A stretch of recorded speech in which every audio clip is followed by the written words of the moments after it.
The fleet of the Galactic Council hung in orbit around the small blue planet.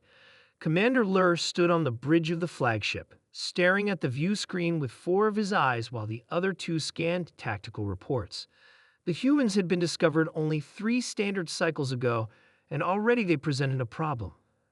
They cannot be allowed to join the Council, Admiral Vex said, standing behind Lur. Their world is classified as a death world. The gravity alone would crush most Council species. Lur nodded. The atmospheric composition is toxic to 90% of Council races, and their biology, he trailed off, remembering the briefings. Humans had endoskeletons made of calcium.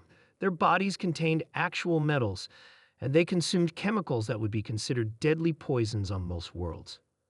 We must evaluate their threat level, Vex said, before they develop proper space travel. Intelligence suggested that humans were still primitive in many ways. They'd fought amongst themselves constantly, their technology was uneven in development, and they had barely managed to put a few of their kind on their own moon. But they were advancing rapidly. Their arts and culture are reportedly strange as well, Lur noted. Our advanced scouts report that these humans engage in something called music that might be a form of warfare preparation. The decision was made. A delegation would be sent to Earth to observe this music phenomenon and determine if humans represented an immediate threat to galactic peace. The landing party consisted of 12 of the Council's finest warriors, led by Captain Tull. They had chosen to observe a human gathering in a large structure in a place the locals called Europe.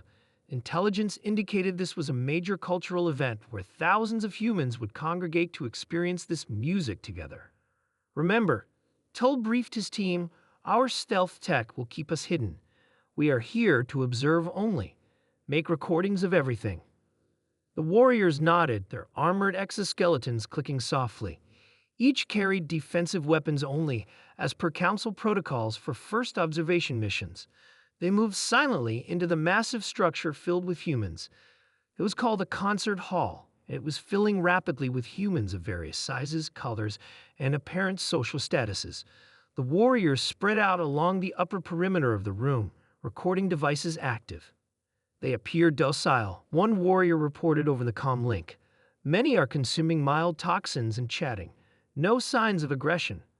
Tull was not convinced. Maintain vigilance.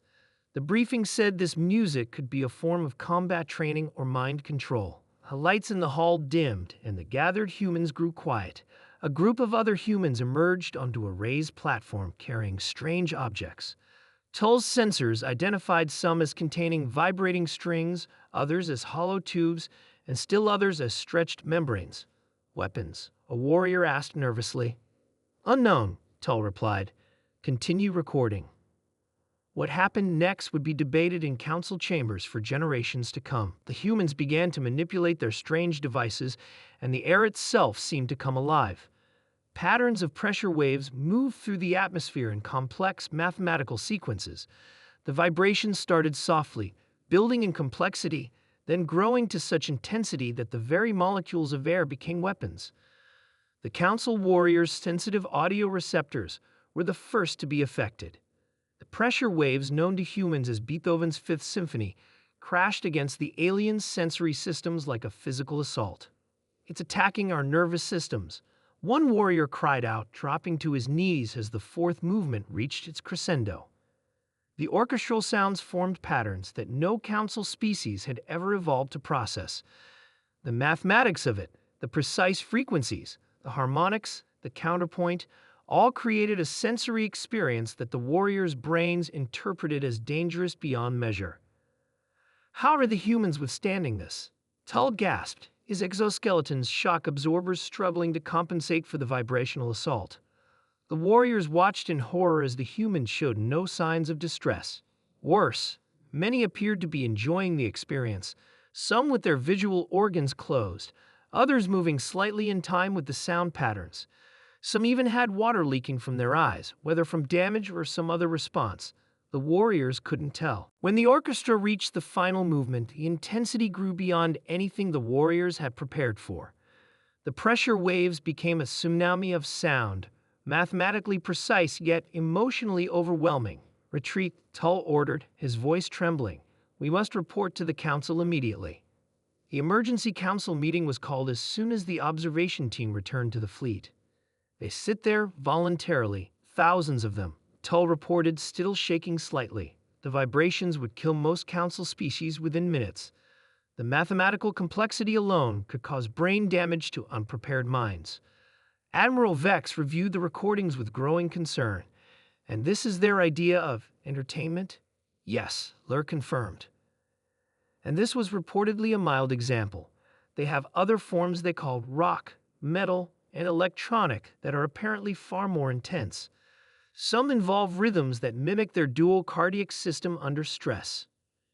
A species that finds pleasure in what would kill most intelligent life forms, Vex said slowly. A species that evolved on a death world drinks poison for enjoyment and exposes themselves to these sensory assaults willingly. The council chambers fell silent as the implications became clear. We cannot risk confrontation, Lur finally said. A species that considers this basic entertainment would have unfathomable weapons. The decision was unanimous. Earth would be classified as a prohibited zone. No council species would make contact. The humans would be left alone, contained on their death world, where the council hoped they would remain. As the fleet prepared to leave Earth's orbit, Lur found himself listening to the recordings again, wondering what kind of evolution could produce beings who found beauty in what the rest of the galaxy could only experience as terror.